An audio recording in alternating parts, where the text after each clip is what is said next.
Welcome back. We are finished the reno and it turned out beautifully, so let's go take a look. Okay, welcome to the living room, which there wasn't a ton to do, but we kept the original hardwood floors, scraped the ceiling so they're nice and bright and white now.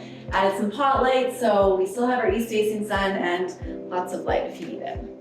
Okay, come on into the kitchen. This has to be, I think, my favorite room.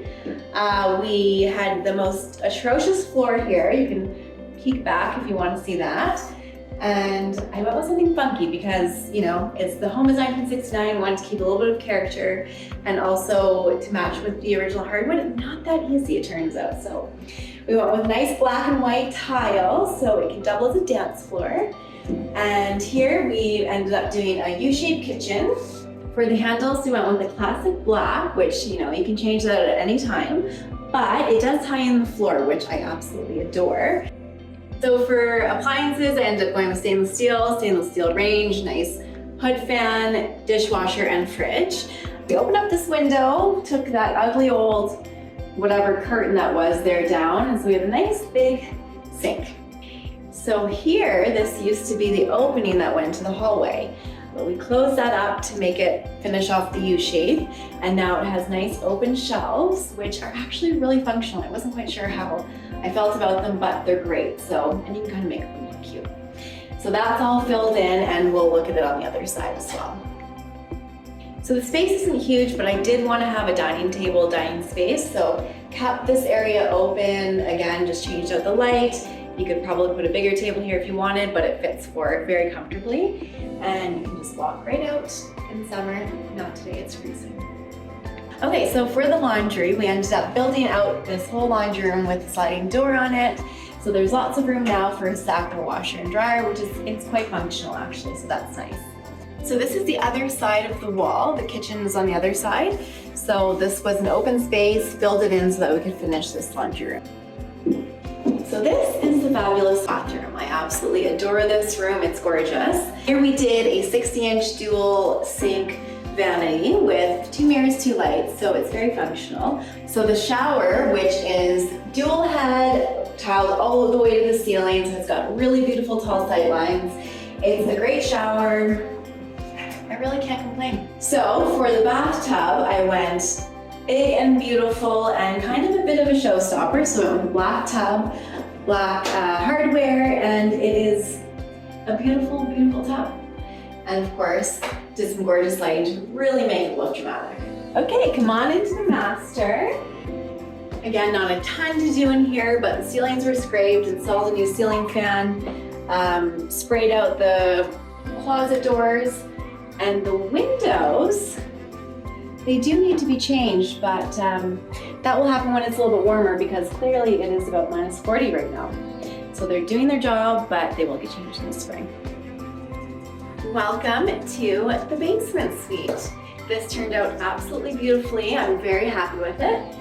The wall dividing the 2 brand new doors just follows all the way up there so that the basement suite, you can just walk right down and you have your own entrance. Welcome to the living room and kitchen. This is really bright. It turned out absolutely beautifully. Didn't have to change out the windows, which is great. The bungalow is raised, so even though it's a basement, you have 8-foot ceilings and it feels like it's not. So over here is the living room. So nice and spacious, really bright, just painted it out. Kept the original wood burning fireplace. Again, just paint. Did a really good job. Over here, if you can remember, there was wood paneling that went all along. It was really dated. I wasn't quite sure if I was gonna take it off, but thank goodness that we did because behind here, there was some burnt electrical wires, which would have started a fire.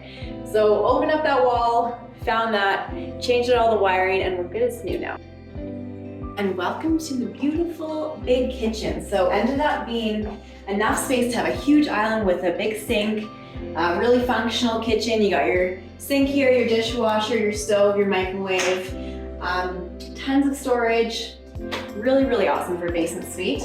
And then your fridge here, which again, we could pull out, and the clean out's under there, so easy enough. Okay, so for the ceiling, if you remember, there was really beautiful original 1969 ceiling, and I really wanted to keep it, but halfway through the reno, the city inspector came back and told me I needed to rip it all down, rebar, re-insulate, re-drywall. So that was an added cost that I was not planning for, but it looks pretty good now, and the sound and the fire is taken care of. So come on into the bathroom, which was so ugly before, and it is now totally different. So the tile that we use is the same stuff as upstairs, went all the way to the ceiling. I ended up putting a brand new bathtub in here. The one from upstairs didn't quite fit. And then new toilet, new vanity, new lights, just cleaned it up. For the flooring, I did vinyl plank over top of the old asbestos flooring and just ran it through the whole entire unit. So easy enough. Okay, for the master bedroom, pretty easy. Again, had to redo the ceilings, change out the light. It's nice and bright now. Windows, they're not as bad as the upstairs ones, but those will get changed out when it's warmer too. So aside from that, nice big bedroom. Second bedroom is through here. We are using it as an office, but again, a nice big bedroom, really light. Window will get changed out when it's not minus a million, and we'll have either an office or a second bedroom down here. Okay, into the guts of the home. So this ended up being quite the interesting project. So with a suited property, you need 2 heat sources. I could have done baseboard heat, but because this property already had the ducts going into the ground, venting up through the floor, we went with 2 separate furnaces. The city did want us to drywall all the way around it so that it's fire rated, all that good stuff, but it was a big job. So because of all that, we didn't end up having space for 2 hot water tanks or 1 big one. So just went with a tankless on-demand hot water heater. So that works. And then for electrical, we did end up putting in 1 more panel. It wasn't necessary from the city, but you know, just to keep things running a little bit smoother, we figured we might as well do it from the beginning. So this renovation is continuing to be quite profitable, even though there was a little bit more money up front than I was planning on. It's gonna pay itself off, and I'm really glad that I picked, you know, a property that was raised, something that I could put 2 doors into, and also easily rent out. It's in a great location. So, okay, so overall the reno went really well. It went a little bit longer, like all renos, than expected. With the city telling me to redo the ceilings, that added about a week onto it. Parts, material were delayed, so that is just construction. You can't do anything about that.